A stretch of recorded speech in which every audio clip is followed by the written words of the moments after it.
السلام عليكم ورحمة الله. الحمد لله نحمده ونستعينه ونؤمن به ونتوكل عليه ونعوذ بالله من شرور أنفسنا ومن سيئات أعمالنا. من يهد الله فلا مضل له ومن يضلل فلا هادي له. أشهد أن لا إله إلا الله وحده لا شريك له وأشهد أن محمدا عبده ورسوله أرسله بالهدى ودين الحق ليظهره على الدين كله ولو كره المشركون. اللهم صل على محمد وعلى آل محمد كما صليت على إبراهيم وعلى آل إبراهيم وبارك على محمد وعلى آل محمد كما باركت على إبراهيم وعلى آل إبراهيم إنك حميد مجيد. أما بعد فإن خير الحديث كتاب الله وخير الهدي هدي محمد صلى الله عليه وسلم وشر الأمور محدثاتها وكل محدثة بدعة وكل بدعة ضلالة. أيها الإخوان والأخوات أوصيكم وإياي بتقوى الله. قال الله تعالى في قرآنه الكريم: أعوذ بالله من الشيطان الرجيم. بسم الله الرحمن الرحيم. يا أيها الذين آمنوا اتقوا الله حق تقاته ولا تموتن إلا وأنتم مسلمون. يا أيها الذين آمنوا اتقوا الله وقولوا قولا سديدا يصلح لكم أعمالكم ويغفر لكم ذنوبكم ومن يطع الله ورسوله فقد فاز فوزا عظيما. بسم الله الرحمن الرحيم. يا أيها الناس اتقوا ربكم الذي خلقكم من نفس واحدة وخلق منها زوجها وبث منهما رجالا كثيرا ونساء واتقوا الله الذي تساءلون به والأرحام إن الله كان عليكم رقيبا. ബഹുമാന്യരായ സത്യവിശ്വാസികളായ സഹോദരന്മാരെ, സഹോദരികളെ, എല്ലാവർക്കും ആദ്യമായി ഈദുൽ അദ്ഹ ആശംസകൾ അറിയിക്കുകയാണ്. അള്ളാഹുവിൻ്റെ കൽപ്പനകൾ അനുസരിച്ചുകൊണ്ട് അങ്ങേയറ്റം തെത്രയോടെ, ഭയഭക്തിയോടെ, സൂക്ഷ്മതയോടെ, ധർമ്മനിഷ്ഠയോടെ ജീവിക്കുവാൻ ആദ്യമായി എന്നെയും നിങ്ങളെയും വസിയത്ത് ചെയ്യുകയും ചെയ്യുന്നു. അല്ലാഹു അക്ബർ, അല്ലാഹു അക്ബർ, അല്ലാഹു അക്ബർ. ലാ ഇലാഹ ഇല്ലല്ലാഹു വല്ലാഹു അക്ബർ, അല്ലാഹു അക്ബർ വലില്ലാഹിൽ ഹംദ്. വളരെ സന്തോഷത്തോടുകൂടി നാം ഈ സന്ദർഭത്തിൽ ബലിപെരുന്നാൾ ആഘോഷിക്കുമ്പോൾ ലോകത്തിൻ്റെ വിവിധ ഭാഗങ്ങളിൽ ഇത്തരം സന്തോഷത്തിന് അവസരം ലഭിക്കാതെ പ്രയാസപ്പെട്ടുകൊണ്ടിരിക്കുന്ന നമ്മുടെ സഹോദരന്മാരുണ്ട് എന്ന യാഥാർത്ഥ്യം നമ്മൾ തിരിച്ചറിയുക. അവർക്ക് വേണ്ടി നമ്മൾ ആത്മാർത്ഥമായി പ്രാർത്ഥിക്കുക. ശാന്തിയും സമാധാനവും ലോകത്തിൻ്റെ എല്ലാ ഭാഗങ്ങളും നിലനിൽക്കുവാൻ അള്ളാഹു അനുഗ്രഹിക്കുമാറാകട്ടെ. ഈ സുദിനത്തിൽ നമ്മുടെ മനസ്സിലേക്ക് കടന്നു വരുന്ന ചരിത്രം നമ്മളൊക്കെ മനസ്സിലാക്കിയതുപോലെ ഖലീലുല്ലാഹി ഇബ്രാഹിം നബി അലൈഹി ഇസ്ലാമിൻ്റെ ചരിത്ര സ്മരണകളും ആത്മസമർപ്പണത്തിൻ്റെയും അതോടൊപ്പം തന്നെ ത്യാഗത്തിൻ്റെയും മഹത്തായ ചരിത്രമാണ് ഖലീലുല്ലാഹി ഇബ്രാഹിം നബി അലൈഹി ഇസ്ലാമിൽ നമുക്ക് കാണാൻ സാധിക്കുന്നത്. ഈ ദിവസം നമുക്ക് നൽകുന്ന മറ്റൊരു സന്ദേശം മാനവ സാഹോദര്യത്തിൻ്റെതും മാനവികതയുടേതുമാണ്. ഈ സന്ദേശങ്ങൾ ഏറ്റെടുക്കുവാനും അത് ഉൾക്കൊണ്ടുകൊണ്ട് നമ്മുടെ ജീവിതത്തെ ധന്യമാക്കാനും നമുക്ക് സാധിക്കുക എന്നുള്ളതാണ് ഇത്തരം സന്തോഷവേളകളിൽ നമുക്ക് നിർവഹിക്കാനുള്ള കാര്യം എന്ന് ആമുഖമായി ഉണർത്തുകയാണ്. ഖലീലുല്ലാഹി ഇബ്രാഹിം നബി അലൈഹി സ്വലാം നമ്മൾ മനസ്സിലാക്കിയതുപോലെ ഇബ്രാഹിം റബ്ബുഹു ബികലിമാത്തിൻ ഫഅതമ്മഹുന്ന. അല്ലാഹു സുബ്ഹാനഹു വ തആല നമ്മെ ഓർമ്മപ്പെടുത്തുകയുണ്ടായി. ഇബ്രാഹിമിനെ ഒട്ടനവധി കലിമത്തുകൾ കൊണ്ട്, വചനങ്ങൾ കൊണ്ട്, അല്ലെങ്കിൽ കൽപ്പനകൾ കൊണ്ട് നാം പരീക്ഷിക്കുകയുണ്ടായി. ആ ഒട്ടനവധി പരീക്ഷണങ്ങളെ വിജയകരമായി പൂർത്തിയാക്കി എന്നതാണ് അദ്ദേഹത്തിൻ്റെ ശ്രേഷ്ഠതയും സവിശേഷതയുമായി ഖുർആൻ എടുത്തു പറഞ്ഞത്. ഖുർആൻ അവിടെ ഓർമ്മപ്പെടുത്തുകയുണ്ടായി ഫഅതമ്മഹുന്ന. അദ്ദേഹം ആ പരീക്ഷണങ്ങളെ പൂർണ്ണമായും വിജയകരമായി പൂർത്തിയാക്കി. നമുക്കറിയാം, അദ്ദേഹത്തിൻ്റെ വ്യക്തിജീവിതത്തിലും കുടുംബരംഗത്തും ആദർശ പ്രബോധന രംഗത്തും ഒരു പ്രവാചകൻ എന്ന നിലക്ക് അദ്ദേഹത്തിൻ്റെ ദൗത്യ നിർവഹണത്തിലും ഒട്ടനവധി പരീക്ഷണങ്ങൾക്ക് അദ്ദേഹം നിരന്തരമായി വിധേയമാക്കപ്പെട്ടിരുന്നു എന്നുള്ളത് കഴിഞ്ഞ ഏതാനും ഖുതുബകളിൽ പല കാര്യങ്ങളും നമ്മൾ സൂചിപ്പിച്ചിട്ടുണ്ട്. അത് ആവർത്തിക്കാൻ ഉദ്ദേശിക്കുന്നില്ല. എങ്കിലും നമ്മൾ ഓർത്തു നോക്കുക, സ്വന്തം ജീവിതത്തിൽ ദാമ്പത്യ ജീവിതത്തിൽ ഏർപ്പെട്ടതിന് ശേഷം ദീർഘകാലം ഒരു കുട്ടിയില്ലാതെ പ്രയാസപ്പെടുന്ന അവസ്ഥ, അവസാനമായി ഒരു കുട്ടിയെ ലഭിക്കുകയും അതിന് അള്ളാഹുവിനോട് നിരന്തരമായി പ്രാർത്ഥിക്കുകയും ചെയ്ത സന്ദർഭം നമ്മൾ മനസ്സിലാക്കിയിട്ടുണ്ട്. ആ കുട്ടിയെ തൻ്റെ മുലകുടി പ്രായത്തിൽ തന്നെ വിജനമായ പ്രദേശത്ത്, ആൾപ്പാർപ്പില്ലാത്ത, കൃഷിയില്ലാത്ത, വെള്ളമില്ലാത്ത, മറ്റു ജീവിത സൗകര്യങ്ങളില്ലാത്ത പ്രദേശത്ത് വിട്ടേച്ചു പോരുവാൻ വേണ്ടിയായിരുന്നു അള്ളാഹുവിൻ്റെ കൽപ്പന. ആ അള്ളാഹുവിൻ്റെ കൽപ്പന പൂർണ്ണമായും അദ്ദേഹം സ്വീകരിച്ചു എന്നുള്ളതാണ് നമ്മൾ ആ ചരിത്രത്തിൽ മനസ്സിലാക്കിയിട്ടുള്ളത്. അതുകൂടെ വിട്ടുപോരുന്ന സന്ദർഭത്തിൽ ഇത് താങ്കളുടെ തീരുമാനമാണോ അള്ളാഹുവിൻ്റെ കൽപ്പനയാണോ എന്ന ഭാര്യയുടെ ചോദ്യത്തിന് അള്ളാഹുവിൻ്റെ കൽപ്പനയാകുന്നു എന്ന് മറുപടി പറഞ്ഞപ്പോൾ ഞാനത് പൂർണ്ണമായും അംഗീകരിച്ചിരിക്കുന്നു എന്ന് പ്രഖ്യാപിച്ച ഭാര്യ ഹാജറിനെയാണ് ആ ചരിത്രത്തിൽ നമുക്ക് കാണാൻ സാധിക്കുന്നത്. കാലഘട്ടം കടന്നുപോയി, കുട്ടി വളർന്നു വന്നു, തന്നോടൊപ്പം പ്രയത്നിക്കാൻ പ്രായമായ സന്ദർഭത്തിൽ വീണ്ടും പരീക്ഷണം കടന്നു വരികയായിരുന്നു. ഇനി അറാഫിൽ മനാമി അന്ന അത് ബഹുക്ക, മോനെ സ്നേഹത്തോടെ, വാത്സല്യത്തോടെ, കാരുണ്യത്തോടെ സമീപത്ത് വിളിച്ചു വരുത്തിക്കൊണ്ട് ഇബ്രാഹിം അലൈഹി സ്വലാം പറഞ്ഞു, അള്ളാഹുവിൻ്റെ പ്രീതിക്ക് വേണ്ടി നിന്നെ ബലിയർപ്പിക്കണമെന്ന് ഞാൻ സ്വപ്നം കണ്ടിരിക്കുന്നു. ഫൻദുർ മാതാത്തറ, നിന്റെ അഭിപ്രായം എന്താകുന്നു എന്ന്. നമുക്കറിയാം, ഖലീലുല്ലാഹ് ഇബ്രാഹിം നബി അലൈഹി സ്വലാമിൻ്റെ ചരിത്രം മനസ്സിലാക്കിയ നമുക്ക് അള്ളാഹുവിൻ്റെ കൽപ്പന നടപ്പാക്കുവാൻ മകൻ്റെ അഭിപ്രായം ആവശ്യമില്ല എന്നുള്ളത്. പക്ഷെ അവിടെയും നമുക്കൊരു പാഠമുണ്ട്. നമ്മുടെ ജീവിതത്തിൽ പല കാര്യങ്ങളും നമ്മൾ പരസ്പരം കൂടിയാലോചിക്കണം, കുട്ടികളുമായി കാര്യങ്ങൾ ചർച്ച ചെയ്യണം, പരസ്പരം ആശയവിനിമയം നടത്തുക എന്നുള്ളത് മാനസികമായ സന്തോഷത്തിൻ്റെയും ഏതൊരു കാര്യത്തിൻ്റെയും ഉത്തമമായ നിർവഹണത്തിൻ്റെയും ഏറ്റവും അടിസ്ഥാനപരമായ കാര്യമാകുന്നു എന്നൊരു പാഠം കൂടി നമുക്ക് അവിടെ പഠിക്കാൻ സാധിക്കുന്നു. നമ്മൾ ആലോചിച്ച് നോക്കുക, ആ സന്ദർഭത്തിൽ ആ ചോദ്യത്തിൻ്റെ വ്യക്തമായ മറുപടിയാണ് യാ അബതി ഇഫ്അൽ മാ തുഅ്മർ സതജിദുനി ഇൻഷാ അല്ലാഹു മിനസ് സ്വാബിരീൻ. ഉപ്പ, അങ്ങയോട് എന്താണോ കൽപ്പിക്കപ്പെട്ടിരിക്കുന്നത് അത് നടപ്പാക്കിക്കൊള്ളുക. അള്ളാഹുവിൻ്റെ കൽപ്പന എന്താണോ അത് പൂർണ്ണമായും ശിരസാ വഹിക്കാൻ ഞാൻ സന്നദ്ധമാകുന്നു എന്ന് പറഞ്ഞുകൊണ്ട് വളരെ വിനയാന്വിതമായി പുഞ്ചിരിയോടുകൂടി ചെരിഞ്ഞു കിടന്നു കൊടുക്കുന്ന ഒരു മകനെയാണ് നമുക്ക് അവിടെ ദർശിക്കാൻ സാധിക്കുന്നത്. അവിടെയും സഹനത്തിൻ്റെ, ക്ഷമയുടെ, സമർപ്പണത്തിൻ്റെ വളരെ വ്യക്തമായ പാഠങ്ങളാണ് നമുക്ക് ഉൾക്കൊള്ളാൻ സാധിക്കുന്നത്. അസ്ലിം ഖാല അസ്ലംതു ലിറബ്ബിൽ ആലമീൻ, നീ അള്ളാഹുവിന് സമർപ്പിക്കുക, ഞാനിതാ അള്ളാഹുവിന് സമർപ്പിച്ചിരിക്കുന്നു എന്ന് വ്യക്തമായി പറയുകയും പ്രഖ്യാപിക്കുകയും മാത്രമല്ല, ജീവിതത്തിലൂടെ അത് നടപ്പാക്കാൻ സന്നദ്ധമാവുകയും ചെയ്ത ആ ആദർശധീരനായിരുന്ന മഹാനായ പ്രവാചകന്റെയും അദ്ദേഹത്തോടൊപ്പം പൂർണ്ണമായും ആദർശത്തിൽ അടിയുറച്ചുകൊണ്ട് മുന്നോട്ട് പോയിരിക്കുന്ന ആ തൻ്റെ ഭാര്യയുടെയും മകന്റെയും ചരിത്രമാണ് നമുക്ക് അവിടെ വായിച്ചെടുക്കാൻ സാധിക്കുന്നത്. അതുകൊണ്ട് പ്രിയപ്പെട്ടവരെ, ഈ സന്ദർഭത്തിൽ ആ ചരിത്രം അനുസ്മരിക്കുന്നതോടൊപ്പം നമ്മുടെ ജീവിതത്തിലും എല്ലാവിധ ത്യാഗത്തിന്റെ സന്ദർഭങ്ങളിലും അള്ളാഹുവിൽ തവക്കുലാക്കിക്കൊണ്ട് അവരിൽ വിശ്വസിച്ചുകൊണ്ട് ആ വിശ്വാസം ശക്തിപ്പെടുത്തിക്കൊണ്ട് നമുക്ക് മുന്നോട്ട് പോകാൻ സാധിക്കണം എന്നുള്ള കാര്യമാണ് നമുക്ക് മനസ്സിലാക്കാൻ സാധിക്കുന്നത്.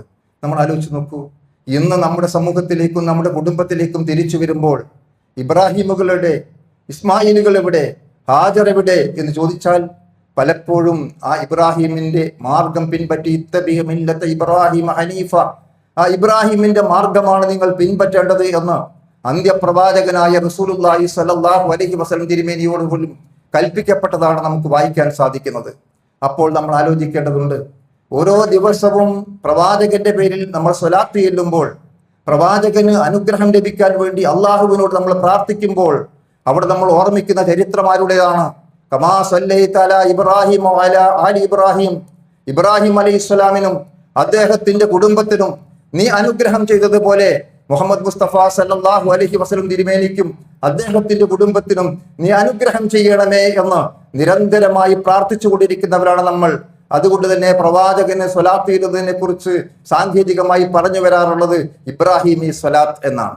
നമ്മൾ ആലോചിച്ച് നോക്കൂ, എത്ര ശക്തമായ ബന്ധമാണ് ഇബ്രാഹിം നബി അലൈഹി ഇസ്ലാമിന്റെ ജീവിതവും നമ്മുടെ ജീവിതവും തമ്മിൽ ഉണ്ടാകേണ്ടത് എന്നും പ്രവാചകന്റെ ധന്യമായ ജീവിതവുമായി അത് എങ്ങനെ കൂട്ടിച്ചേർക്കപ്പെട്ടിരിക്കുന്നു എന്നും നമുക്ക് അവിടെ ചേർത്ത് വായിക്കാൻ സാധിക്കേണ്ടതുണ്ട് എന്ന് മാത്രം ഓർമ്മപ്പെടുത്തുകയാണ്.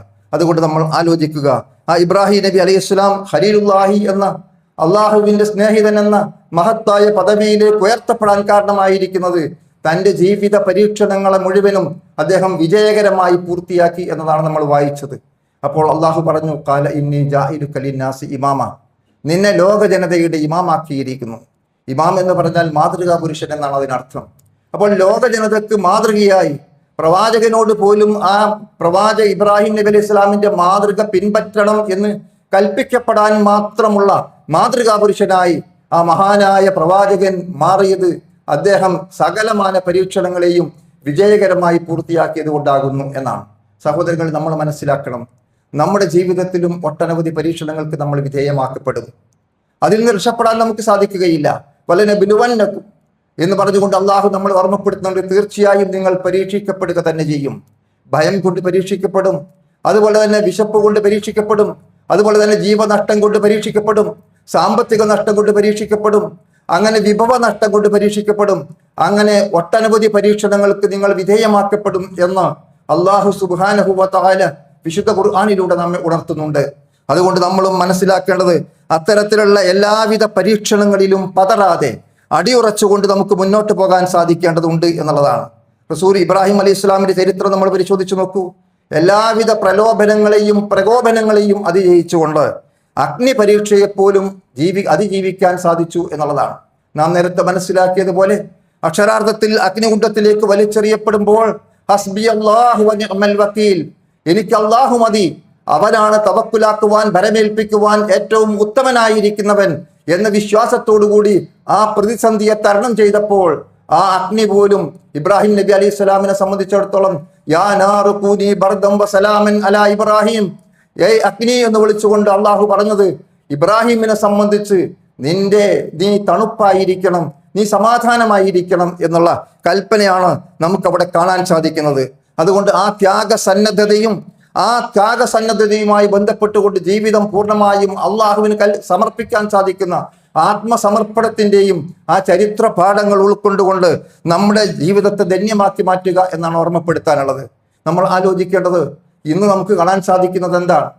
ഇന്ന് യഥാർത്ഥത്തിൽ ലോകത്തിന്റെ വിവിധ ഭാഗങ്ങളിൽ നീതി നിഷേധിക്കപ്പെടുന്ന ഒട്ടനവധി ആളുകളെയാണ് നമുക്ക് കാണാൻ സാധിക്കുന്നത്. നീതിയെ സംബന്ധിച്ചിടത്തോളം ഇസ്ലാമിന് വ്യക്തമായ കാഴ്ചപ്പാടുണ്ട്. ലാ യജ്രിമന്നകും ശനആനു ഖൗമിൻ അലാ അല്ലാ തഅദിലു യഅദിലു ഹുവ അഖറബു ലിത്തഖ്വ.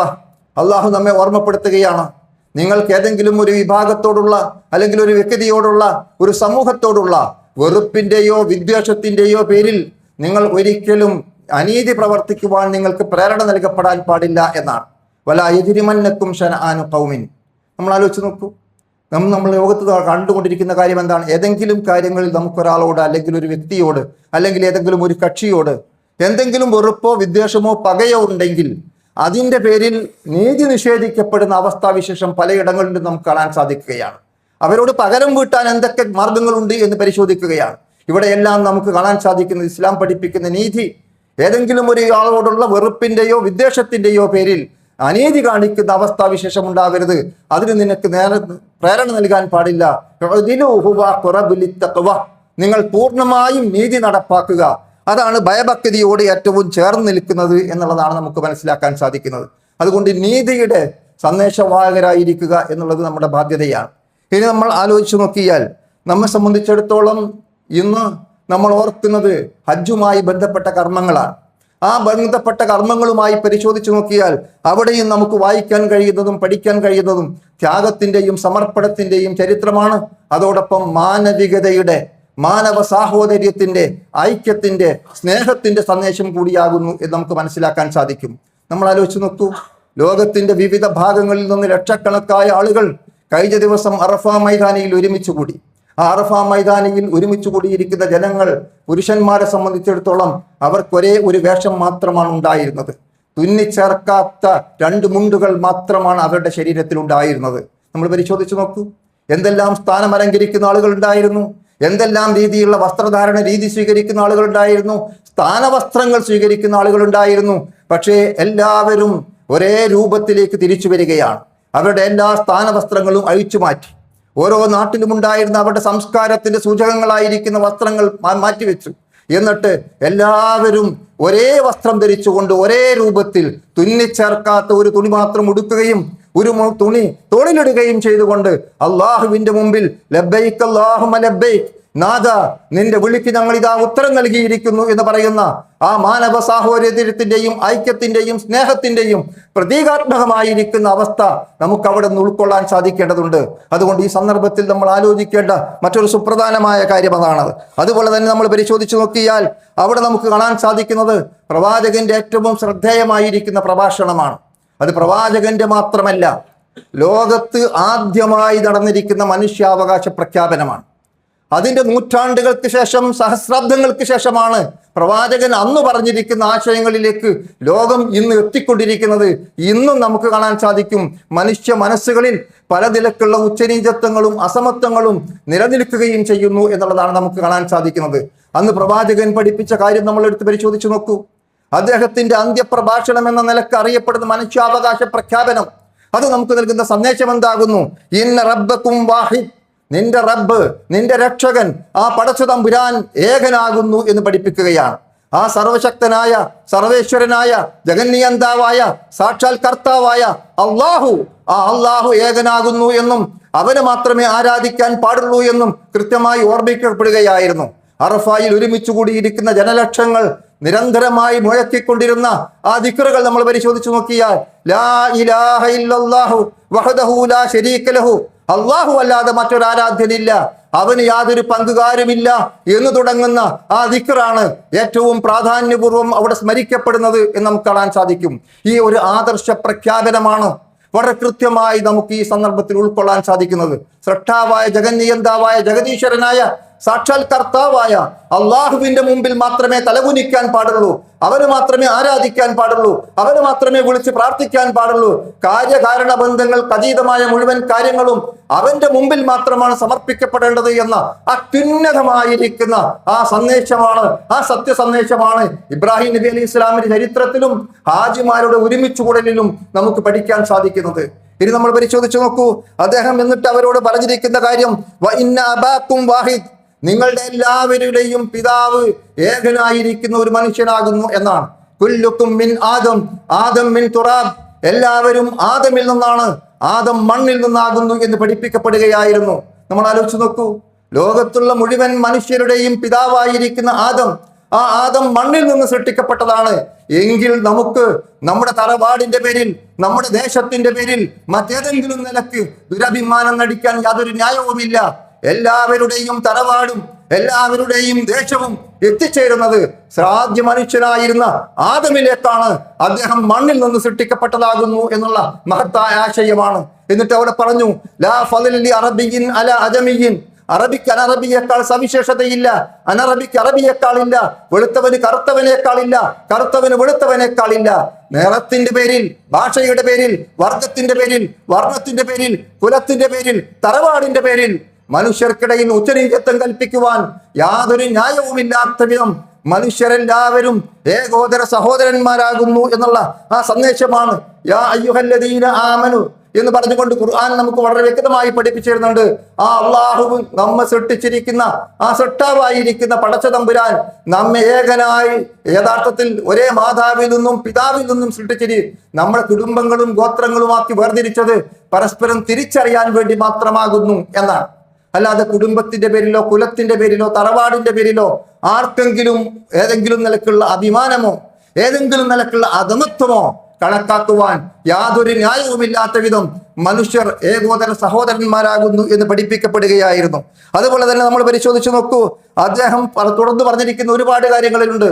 അതിലേറ്റവും പ്രധാനപ്പെട്ടതാണ് നിങ്ങളെ സംബന്ധിച്ചിടത്തോളം നിങ്ങളുടെ ജീവൻ, അതുപോലെ തന്നെ ഇന്നല്ലാഹ ഹറമ അലൈക്കും ദിമാഅക്കും വഅംവാലക്കും വഅൗറാദക്കും, യഥാർത്ഥത്തിൽ നിങ്ങളുടെ രക്തം, നിങ്ങളുടെ സമ്പത്ത്, നിങ്ങളുടെ അഭിമാനം അത് പൂർണ്ണമായും സുരക്ഷിതമായിരിക്കണം, അത് പരിപാവനമാകുന്നു എന്നാണ്.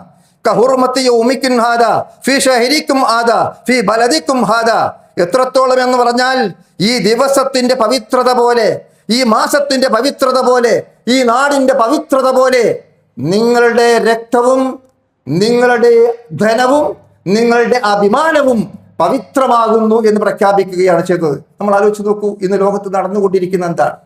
എന്തിന്റെ പേരിലാണ് രക്തം ചിന്തുന്നത്? അന്ന് പ്രവാചകൻ അന്ത്യപ്രഭാഷണം നടത്തിക്കൊണ്ടിരിക്കുമ്പോൾ നേരത്തെ ജാഹിലിയ കാലഘട്ടത്തിൽ ഉണ്ടായിരുന്ന മുഴുവൻ കാര്യങ്ങളും ദുർബലപ്പെടുത്തുകയുണ്ടായി.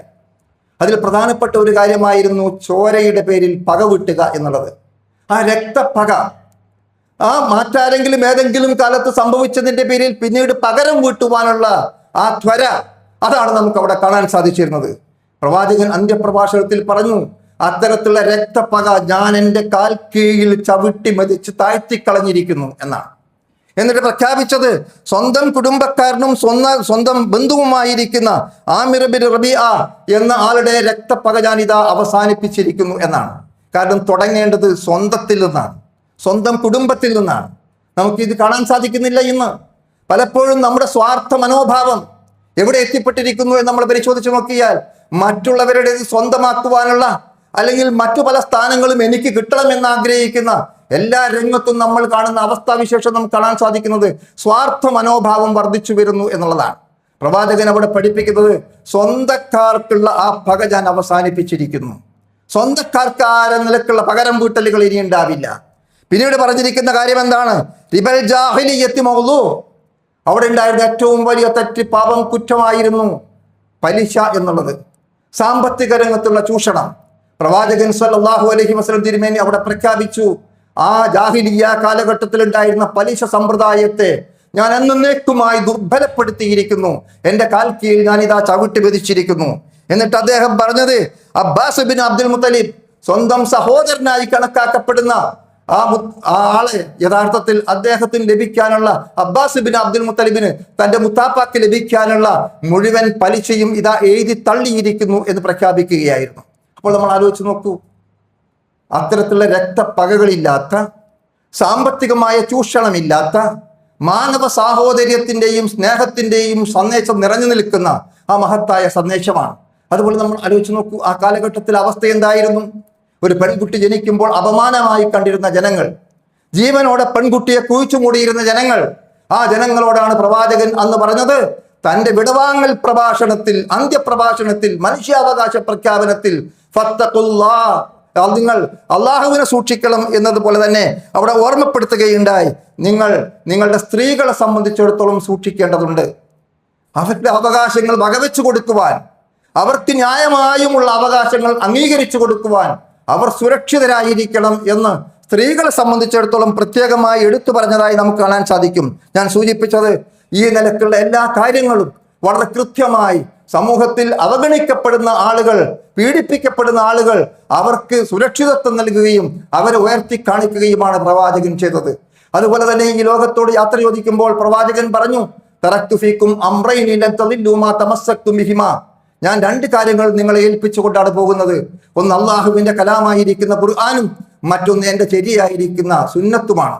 ഇത് നിങ്ങൾ മുറുകെ പിടിച്ചാൽ നിങ്ങൾ വഴിപേച്ചു പോവുകയില്ല. നമ്മൾ ആലോചിച്ച് നോക്കൂ, നമ്മെ സംബന്ധിച്ചിടത്തോളം ഏറ്റവും അധികം നമുക്കുണ്ടായിരിക്കേണ്ടത് ആ ഖുർആനും സുന്നത്തും അനുസരിച്ചു കൊണ്ടുള്ള സന്മാർഗത്തിൽ അധിഷ്ഠിതമായ ഒരു ജീവിതം നയിക്കാൻ സാധിക്കുക എന്നതാണ്. ഖുർആനിൽ നമുക്ക് കാണാം, യാ അയ്യുഹല്ലദീന ആമനു, ഹേ സത്യവിശ്വാസികളെ, അലൈക്കും അൻഫുസക്കും, നിങ്ങളുടെ കാര്യം, നിങ്ങൾ കൃത്യമായി നിങ്ങളുടെ കാര്യം നിങ്ങൾ ശ്രദ്ധിച്ചു കൊള്ളണം. നമ്മെ ഓർമ്മപ്പെടുത്തുകയാണ് ഖുർആൻ, വിശ്വാസികളെ വിളിച്ചുകൊണ്ട് നമ്മുടെ കാര്യങ്ങൾ നമ്മൾ സൂക്ഷ്മതയോടെ ശ്രദ്ധയോടുകൂടി മുന്നോട്ട് പോകണം. എന്നിട്ട് അള്ളാഹു പറഞ്ഞ എന്താണ്? ലാ യളുറുക്കും മൻ ളല്ല ഇദാ ഇഹ്തദൈതും, നിങ്ങൾ സന്മാർഗം നേടിയിട്ടുള്ള ആളുകളാണെങ്കിൽ ഒരിക്കലും വഴിവേച്ചിരിക്കുന്ന ആളുകൾ, അവർക്ക് നിങ്ങൾക്കൊരു ഉപദ്രവവും വരുത്താൻ സാധ്യമല്ല. സത്യമാർഗത്തിൽ നിന്ന് തെറ്റിപ്പോയിരിക്കുന്ന ആളുകൾക്ക് നിങ്ങൾ സന്മാർഗം ഉൾക്കൊണ്ടുകൊണ്ട് മുന്നോട്ട് പോയാൽ, ആ സന്മാർഗത്തിൽ അടിയുറച്ചു നിന്നാൽ നിങ്ങൾക്കൊരു ഉപദ്രവവും വരുത്താൻ സാധ്യമല്ല. ഇലല്ലാഹി മർജിഉക്കും ജമീഅ, നിങ്ങൾ എല്ലാവരും അള്ളാഹുവിങ്കലേക്ക് തിരിച്ചു വരുന്നവരാകുന്നു എന്ന് ഓർമ്മപ്പെടുത്തുകയുമാണ്. അതുകൊണ്ട് സഹോദരങ്ങളെ, ഏത് പ്രതിസന്ധിയിലും നമ്മൾ സ്വീകരിക്കേണ്ടുന്ന സമീപനം, ആ ഹുദ, ആ സന്മാർഗ ദർശനം ഖുർആനും സുന്നത്തും അനുസരിച്ചുകൊണ്ട് അതിൽ നിന്ന് വ്യതിചലിക്കാതെ മുന്നോട്ട് പോവുകയാണെങ്കിൽ അള്ളാഹുവിന്റെ സഹായം നമുക്കുണ്ടായിത്തീരും എന്നതാണ് നമുക്ക് മനസ്സിലാക്കാൻ സാധിക്കുന്നത്. ഇനി നമ്മൾ പരിശോധിച്ചു നോക്കൂ, ഇന്ന് നമ്മൾ മുഴക്കിക്കൊണ്ടിരിക്കുന്ന തക്ബീറുകൾ, അല്ലാഹു അക്ബർ അല്ലാഹു അക്ബർ അല്ലാഹു അക്ബർ, ലാ ഇലാഹ ഇല്ലല്ലാഹു അല്ലാഹു അക്ബർ അല്ലാഹു അക്ബർ വലില്ലാഹിൽ ഹംദ്. ഇതിൽ നമ്മൾ ആവർത്തിച്ച് പറഞ്ഞുകൊണ്ടിരിക്കുന്നത് അള്ളാഹു ആകുന്നു ഏറ്റവും വലിയവൻ എന്നാണ്. നമ്മുടെ സ്വന്തത്തെക്കാൾ, പിതാവിനേക്കാൾ, കുടുംബത്തെക്കാൾ, നാടിനേക്കാൾ, മറ്റെല്ലാറ്റിനേക്കാൾ, സമ്പത്തിനേക്കാൾ, ജീവിതത്തിൽ നമുക്ക് എന്തെല്ലാം സൗകര്യങ്ങളുണ്ടോ ആ ജീവിത സൗകര്യങ്ങളെക്കാൾ എല്ലാം വലുതായി അള്ളാഹുവിനെ ഞാൻ എൻ്റെ മനസ്സിൽ പ്രതിഷ്ഠിക്കുന്നു എന്ന് തീരുമാനിക്കാൻ നമുക്ക് സാധിക്കണം. ആ പ്രഖ്യാപനം യഥാർത്ഥത്തിൽ നടപ്പാക്കിയ ഇബ്രാഹിം അലൈഹി സ്വലാമിന്റെ ചരിത്രമാണ് നമ്മൾ ഈ സന്ദർഭത്തിൽ ഓർമ്മിച്ചിരിക്കുന്നത് എന്ന് മാത്രം ഓർമ്മപ്പെടുത്തുകയാണ്. അതോടൊപ്പം നമ്മൾ ആലോചിക്കേണ്ടത് അധാർമികതക്കെതിരെ, തെറ്റായ പ്രവർത്തനങ്ങൾക്കെതിരെ, യഥാർത്ഥത്തിൽ ഇന്ന് നമ്മുടെ സമൂഹത്തിൽ വളർന്നു വരുന്ന ലൈംഗികമായ അരാജകത്വം, സാമ്പത്തികമായ ചൂഷണം, അസാൻമാർഗിക പ്രവർത്തനങ്ങൾ, മദ്യം, മയക്കുമരുന്ന് തുടങ്ങിയിരിക്കുന്ന കാര്യങ്ങൾ, അങ്ങനെ ഒട്ടനവധി തിന്മകൾ വർദ്ധിച്ചുകൊണ്ടിരിക്കുന്ന ഒരു സാഹചര്യത്തിലൂടെയാണ് നമ്മൾ മുന്നോട്ട് കടന്നു പോകുന്നത്. ഈ സന്ദർഭത്തിൽ അത്തരം തിന്മകൾക്കെതിരെയെല്ലാം ധർമ്മപാതയിൽ മുന്നോട്ട് പോകുവാനുള്ള കരുത്തും ശക്തിയുമാണ് ഈ പെരുന്നാൾ നമുക്ക് നൽകുന്നത് എന്ന് പ്രത്യേകം ഓർമ്മപ്പെടുത്തുകയാണ്. അതുകൊണ്ട് ആ കാര്യം നമ്മൾ കൃത്യമായിട്ട് ഉൾക്കൊണ്ടുകൊണ്ട് മുന്നോട്ട് പോവുക എന്ന് മാത്രം സൂചിപ്പിക്കുകയാണ്. എന്നാൽ ഒരു പെരുന്നാൾ എന്ന നിലക്ക് നമുക്ക് നിർവഹിക്കാനുള്ള കാര്യം, ഇത് നമ്മൾക്കാകപ്പാടെയുള്ള രണ്ട് ആഘോഷങ്ങളാണ്. ഒരു ആഘോഷം എന്ന നിലക്ക് ഹലാലായിരിക്കുന്ന കാര്യങ്ങൾ, ഇസ്ലാം അനുവദിച്ചിരിക്കുന്ന, നിഷിദ്ധമാക്കിയിട്ടില്ലാത്ത കാര്യങ്ങൾ നമുക്ക് കാണാൻ സാധിക്കും. പ്രവാചകന്റെ കാലഘട്ടത്തിൽ കുട്ടികൾ പാട്ടുപാടുന്നത് കേട്ടപ്പോൾ അബൂബക്കർ സിദ്ദീഖ് റളിയല്ലാഹു അൻഹു അവരോട് ഗൗരവപരമായി ഓർമ്മപ്പെടുത്താൻ ആഗ്രഹിച്ച സന്ദർഭത്തിൽ പ്രവാചകൻ അവിടെ പഠിപ്പിച്ചത്, യാ അബൂബക്കർ ഇന്ന ലികുല്ലി ഖൗമിൻ ഈദാ വ ഇന്നൽ യൗമ ഈദുനാ. എല്ലാ സമൂഹങ്ങൾക്കും ആഘോഷമുണ്ട്, ഇത് നമ്മുടെ ആഘോഷമാണ്, അതുകൊണ്ട് കുട്ടികൾ പാടട്ടെ. അപ്പോൾ അനുവദനീയമായിരിക്കുന്ന, ഹലാലായിരിക്കുന്ന ആഘോഷത്തിന്റെ മാർഗങ്ങൾ സ്വീകരിക്കാവുന്നതാണ്. എന്നാൽ പല ആഘോഷങ്ങളും നമുക്ക് കാണാൻ സാധിക്കുന്ന എന്താണ്? ആഘോഷ ദിവസങ്ങൾക്ക് ശേഷം എത്ര ലക്ഷക്കണക്കിൽ രൂപയുടെ മദ്യം വിറ്റു എന്നുള്ള വാർത്തകളാണ് നമ്മൾ വായിക്കുന്നത്. അപ്പോൾ ഇസ്ലാം ഒരിക്കലും അത്തരത്തിലുള്ള അനാവശ്യങ്ങളും തെറ്റായ കാര്യങ്ങളും അംഗീകരിക്കുന്നില്ല. ആഘോഷത്തിന്റെ പേരിൽ എന്തുമാവാം എന്നുള്ളതല്ല, ഇസ്ലാം അംഗീകരിച്ചിരിക്കുന്ന അനുവദനീയമായ മാർഗങ്ങളിലൂടെ നമുക്ക് മുന്നോട്ട് പോകാൻ സാധിക്കണം. മറ്റൊരു കാര്യം, ഈ ദിവസം നമ്മൾ ഏറ്റവും അധികം പരസ്പര കുടുംബ ബന്ധങ്ങൾ ഊട്ടിയുറപ്പിക്കുവാൻ, ഇന്ന് മനുഷ്യബന്ധങ്ങൾ തകർന്നുകൊണ്ടിരിക്കുകയാണ്. വെറുപ്പിന്റെ പ്രത്യയശാസ്ത്രങ്ങൾ വളർത്തിയെടുക്കാൻ വേണ്ടിയുള്ള ശ്രമങ്ങൾ നടന്നുകൊണ്ടിരിക്കുകയാണ്. വർഗീയതയും അതുപോലുള്ള വിഭാഗീയതയും വളർത്തിയെടുക്കുവാനും അതിലൂടെ രാഷ്ട്രീയപരമായ അധികാരങ്ങൾ നിലനിർത്തുവാനുമുള്ള ശ്രമങ്ങളാണ് നടന്നുകൊണ്ടിരിക്കുന്നത്. ഇത്തരം സന്ദർഭങ്ങളിൽ നമുക്ക് ആ വിഭാഗീയ ചിന്താഗതികൾക്ക് അതീതമായിക്കൊണ്ട് മാനസിക ഐക്യത്തിന്റെ, യഥാർത്ഥത്തിൽ മാനവ സാഹോദര്യത്തിന്റെ ആ സന്ദേശം എന്ന നിലക്ക് നമുക്ക് മുന്നോട്ട് പോകാൻ സാധിക്കണം. പ്രവാചകൻ പഠിപ്പിക്കുന്നത്, അയൽക്കാരൻ പട്ടിണി കിടക്കുമ്പോൾ വയറ് നിറച്ചുണ്ണുന്നവൻ പോലും സത്യവിശ്വാസി അല്ല എന്നുള്ളതാണ്. അപ്പോൾ തന്റെ അയൽക്കാരൻ ആരായിരിക്കണമെന്ന് പറഞ്ഞിട്ടില്ല, ഏത് മതക്കാരനായിരിക്കണമെന്ന് പറഞ്ഞിട്ടില്ല, അവന്റെ ജാതിയും മതവും നോക്കാൻ മതം പഠിപ്പിച്ചിട്ടില്ല. മറിച്ച് അയൽക്കാരനായി കാണാൻ, വിശക്കുന്നവന്റെ വിശപ്പ് മനസ്സിലാക്കുവാൻ, അവനെ സഹായിക്കുവാൻ തയ്യാറാവുക എന്നുള്ളതാണ് അവിടെ നമുക്ക് കാണാൻ സാധിക്കുന്നത്. അതുകൊണ്ട് ഈ ദിവസത്തിൽ നമ്മൾ കുടുംബ സന്ദർശനങ്ങൾ നടത്തുക. അതുകൊണ്ടാണ് പ്രവാചകൻ പറഞ്ഞത്, പെരുന്നാൾ നമസ്കാരത്തിന് വേണ്ടി വരുമ്പോൾ ഒരു വഴിയിലൂടെ വരികയും മറ്റൊരു വഴിയിലൂടെ കടന്നു പോവുകയും ചെയ്യണം എന്ന് കൽപ്പിക്കാനുള്ള കാരണം അതാണ്. കാരണം ധാരാളം ആളുകളുമായി ഈദ് സന്ദേശം കൈമാറുവാൻ നമുക്ക് സാധിക്കേണ്ടതുണ്ട് എന്നതാണ്. മർദ്ദിത ജനവിഭാഗത്തോട് ഐക്യദാർഢ്യം പ്രഖ്യാപിക്കാൻ നമുക്ക് സാധിക്കണം. ആ നിലക്ക് വളരെ കൃത്യമായി അങ്ങനെയുള്ള ആളുകളെ ചേർത്ത് പിടിക്കുവാൻ, അവരെ യഥാർത്ഥത്തിൽ ബഹുമത സമൂഹത്തിൽ നമ്മൾ ജീവിക്കുമ്പോൾ ആ ബഹുമത സമൂഹത്തിൻ്റെതായ മാന്യതകൾ കാത്തു സൂക്ഷിച്ചുകൊണ്ട് മറ്റുള്ളവരുള്ള സഹവർത്തിത്വം അത് വളരെ പ്രധാനപ്പെട്ടതാണ്. പ്രത്യേകിച്ചും നമ്മൾ ജീവിക്കുന്ന ഒരു ബഹുമത രാജ്യത്താണ്. അതുപോലെ ജനാധിപത്യ സംവിധാനം നമുക്കറിയാം, ആ ജനങ്ങൾക്കാണ് അധികാരം എന്നുള്ളത്, അതിൻ്റെതായ നേട്ടങ്ങളും ഗുണങ്ങളും ഒക്കെ നമുക്ക് മനസ്സിലാക്കാൻ സാധിക്കുന്ന കാര്യമാണ്. അപ്പോൾ ജനാധിപത്യവും മതേതരത്വവും ഒക്കെ നമ്മുടെ രാജ്യത്ത് നിലനിൽക്കണം എന്ന് നമ്മൾ ആഗ്രഹിക്കുകയും അതിനുവേണ്ടി നമ്മൾ പ്രവർത്തിക്കുക മാത്രമല്ല, ആത്മാർത്ഥമായി നമ്മൾ നിരന്തരമായി പ്രാർത്ഥിച്ചുകൊണ്ടിരിക്കുകയും ചെയ്യണം. കാരണം അത്തരത്തിലുള്ള പല കാര്യങ്ങൾക്കെതിരെയുമുള്ള പല രൂപത്തിലുള്ള നീക്കങ്ങളും പല ഭാഗത്തും നടന്നുകൊണ്ടിരിക്കുന്നതായി നമുക്കറിയാൻ സാധിക്കും. അതുകൊണ്ട് ആ ജനാധിപത്യ മൂല്യങ്ങളും മതേതര മൂല്യങ്ങളും ഈ രാജ്യത്ത് ജീവിക്കുന്ന ഏതൊരു പൗരനും ഇഷ്ടമുള്ള മതം വിശ്വസിക്കുവാനും ആചരിക്കുവാനും അതനുസരിച്ചൊരു സംസ്കാരം കാത്തുസൂക്ഷിക്കുവാനും സമാധാനപരമായ അന്തരീക്ഷത്തിൽ അത് പ്രബോധനം ചെയ്യുവാനുമുള്ള ആ അവകാശം ഇവിടെ നിലനിൽക്കുക എന്നുള്ളത് വളരെ പ്രധാനപ്പെട്ട കാര്യമാണ്. അതിന് അള്ളാഹു നമ്മെ അനുഗ്രഹിക്കുമാറാകട്ടെ എന്ന് പ്രാർത്ഥിച്ചുകൊണ്ട് ഞാൻ ചുരുക്കുകയാണ്. ഇന്ന് പെരുന്നാൾ നമസ്കാരത്തിന് ശേഷം നമുക്ക് നിർവഹിക്കാനുള്ളത് ബലികർമ്മമാകുന്നു. നമുക്കറിയാം, ആ ബലികർമ്മത്തിന്റെ ശ്രേഷ്ഠതയും സവിശേഷതയും ഒക്കെ നമ്മൾ മനസ്സിലാക്കിയിട്ടുള്ളതാണ്. അവിടെ നമ്മൾ ഹാജരാവുകയും അതിൽ പങ്കാളികളാകുകയും അതുമായി ബന്ധപ്പെട്ട പ്രവർത്തനങ്ങൾ ഏർപ്പെടുകയും ചെയ്യുമ്പോൾ നമ്മൾ മനസ്സിലാക്കേണ്ടത്, ലൻ യനാലല്ലാഹു ലുഹൂമുഹാ വലാ ദിമാഉഹാ വലാകിൻ യനാലുഹു തഖ്വാ മിൻകും. നിങ്ങൾ ആ ബലികർമ്മം നിർവഹിക്കുന്നത് കൊണ്ട് അതിന്റെ മാംസമോ രക്തമോ പടച്ച തമ്പുരാനിലേക്ക് എത്തുകയില്ല. അള്ളാഹുവിന് ഒരിക്കലും ഒരു ബലിമൃഗത്തിന്റെ മാംസം ആവശ്യമില്ല, ബലിമൃഗത്തിന്റെ രക്തം ആവശ്യമില്ല. മറിച്ച് അള്ളാഹുവിന് ആവശ്യമായിട്ടുള്ളത് നിങ്ങളുടെ മനസ്സിൽ കുടികൊള്ളുന്ന തഖ്വയാണ്. അതുകൊണ്ട് ആ ബലികർമ്മവുമായി ബന്ധപ്പെടുമ്പോൾ നമ്മുടെ മനസ്സിലുണ്ടാകുന്ന സൂക്ഷ്മതാബോധം, ആ തഖ്വ, അതാണ് ഏറ്റവും പ്രധാനപ്പെട്ടത് എന്ന് മനസ്സിലാക്കിക്കൊണ്ട് അങ്ങേ അറ്റത്ത് നല്ല മനസ്സോടുകൂടിയായിരിക്കണം അതിൽ നമ്മൾ പങ്കാളിത്തം വഹിക്കേണ്ടത്. പിന്നെ ആ മാംസം എന്തിനുള്ളതാണ്? കുലൂ മിൻഹാ വഅതീമുൽ ബായിസൽ ഫഖീർ, നിങ്ങൾ അതിൽ നിന്ന് തിന്നുക, നിങ്ങൾ അതിൽ നിന്ന് ഭുജിക്കുക. അതോടൊപ്പം ഈ സമൂഹത്തിൽ കഷ്ടപ്പെടുന്ന ദരിദ്രന്മാരായിരിക്കുന്ന പരവശന്മാരായിരിക്കുന്ന ആളുകൾക്ക് നിങ്ങൾ അതിൽ നിന്ന് കൊടുക്കുകയും ഭക്ഷിക്കാൻ കൊടുക്കുകയും ചെയ്യുക എന്നുള്ളതാണ്. അപ്പോൾ സമൂഹത്തോടുള്ള ബാധ്യതയും അള്ളാഹുവിനോടുള്ള കടപ്പാടും ഒരേ നിലക്ക് നിർവഹിക്കാൻ സാധിക്കുന്ന ഇസ്ലാമിലെ ആഘോഷം അത് ആരാധനയുമായി ബന്ധപ്പെട്ടതാകുന്നു എന്ന തിരിച്ചറിവ് കൂടി നമുക്കുണ്ടാകും. അതുകൊണ്ട് എല്ലാ അർത്ഥത്തിലും ഈ സന്തോഷത്തിന്റെ വേളയിൽ ആ ഇബ്രാഹിമിന്റെ ചരിത്രം ഓർത്തുകൊണ്ട് ആ ത്യാഗപൂർണമായിരിക്കുന്ന സ്മരണകൾ അയവിറക്കുമ്പോൾ അതിലെല്ലാ കാര്യങ്ങളിലും നമ്മൾ ഉൾക്കൊണ്ടുകൊണ്ട് അള്ളാഹുവിൽ തവക്കുലാക്കിക്കൊണ്ട് മുന്നോട്ട് പോവുക. അള്ളാഹു നമ്മെ അനുഗ്രഹിക്കുമാറാകട്ടെ. നമ്മിൽ വന്നുപോയിരിക്കുന്ന എല്ലാ പാപങ്ങളും തെറ്റുകുറ്റങ്ങളും അള്ളാഹു പുറത്ത് മാപ്പാക്കുമാറാകട്ടെ. കഷ്ടപ്പാടുകളും വിഷമങ്ങളും പ്രയാസങ്ങളും അനുഭവിക്കുന്ന ആളുകൾക്ക് പടച്ച തമ്പുരാൻ ആശ്വാസം നൽകുമാറാകട്ടെ. ഇന്ന് ഈ സന്തോഷത്തിൽ പങ്കെടുക്കാൻ സാധിക്കാതെ പോയ ഒട്ടനവധി സഹോദരങ്ങളുണ്ട്. നാഥ, അവരുടെ എല്ലാം വിഷമങ്ങൾ നീക്കി കൊടുക്കുകയും ലോകത്തിന്റെ എല്ലാ ഭാഗങ്ങളിലും ശാന്തിയും സമാധാനവും നിലനിൽക്കുകയും സമാധാനപരമായ അന്തരീക്ഷത്തിലുള്ള ഒരു ജീവിതം എല്ലാ ഭാഗത്തും എല്ലാ ജനങ്ങൾക്കും നീ പ്രദാനം ചെയ്യുകയും ചെയ്യണമേ. അത്തരത്തിലുള്ള എല്ലാ പ്രതിസന്ധികളെയും യുദ്ധത്തിൻ്റെതുമായി ബന്ധപ്പെട്ടിരിക്കുന്ന ഭീഷണികളും എല്ലാം നീങ്ങി സമാധാനപരമായ അന്തരീക്ഷത്തിൽ ശാന്തമായ ഒരു സാഹചര്യത്തിൽ ജീവിക്കുവാനും അവിടെ ഇസ്ലാമികമായ സംസ്കാരവും ആദർശവും നിലനിർത്തുവാനും അള്ളാഹുവേ നീ ഞങ്ങളെ അനുഗ്രഹിക്കണമേ. ലോകത്ത് മുഴുവൻ ജനങ്ങൾക്കും ആ നിലക്കുള്ള ഒരു സാഹചര്യം നീ ഒരുക്കി തരണമേ. ഈ രാജ്യത്തിന്റെ മതേതര സംവിധാനത്തിന് ഒരു കളങ്കവും ഏൽക്കാതെ അത് നിലനിൽക്കുവാനും ആ കാര്യങ്ങൾ ഊന്നുകൊണ്ട് നമ്മുടെ ജീവിതത്തിൽ നമ്മുടേതായ ബാധ്യതകളും കടമകളും കടപ്പാടുകളും നിർവഹിക്കുവാനും ഞങ്ങളെ നീ അനുഗ്രഹിക്കണമേ നാഥ. രോഗം കൊണ്ട് പ്രയാസപ്പെടുന്ന ഒട്ടനവധി സഹോദരി സഹോദരങ്ങൾ നമ്മളോടൊപ്പമുണ്ട്. അവിടെ രോഗം നിഷിഫയാക്കി കൊടുക്കുകയും ആരോഗ്യം മെച്ചപ്പെടുത്തി കൊടുക്കുകയും ചെയ്യണമേ. നമ്മുടെ കുടുംബക്കാർ, സ്വന്തക്കാർ, ബന്ധുക്കൾ, നാട്ടുകാർ പലരും മരണപ്പെട്ടു പോയിട്ടുണ്ട്.